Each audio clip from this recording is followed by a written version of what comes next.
Friend, আমি মনীষার রান্নাঘরে সবাইকে স্বাগত। আজকে আমি সর্ষে পার্শে রান্না করব। সর্ষে পার্শে রান্না করার জন্য প্রথমে আমি পার্শে মাছ নিয়েছি। পার্শে মাছগুলোকে ভালো করে জলে দিয়ে পরিষ্কার করে নিয়ে জল ঝরিয়ে তারপরে নুন এবং হলুদ মাখিয়ে রেখেছি। সামান্য একটু সর্ষের তেলও মাখিয়ে দিয়েছি মাছটা।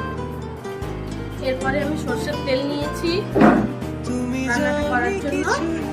যেহেতু আমি পার্শে মাছ রান্না করবো, পার্শে মাছে আমি পেঁয়াজ দিই না, আপনারা চাইলে দিতেও পারেন পেঁয়াজের কুচি। আমি একটা বড় সাইজের টমেটো নিয়ে নিয়েছি, ওটাকে ছোট ছোট আকারে কুচি করে নিয়েছি। কয়েকটা ছেঁড়া কাঁচা লঙ্কা রেখেছি এবং কালো জিরে নিয়েছি, হলুদের গুঁড়ো, লঙ্কার গুঁড়ো, নুন। আর আমি আগে থেকে পেস্ট করে দিয়েছিলাম সর্ষে আর কাঁচা লঙ্কা, ওটাকে ভালো করে আমি ছাঁকনি দিয়ে ছেঁকে নিয়েছি। এরপরে আমি রান্নাটা শুরু করব।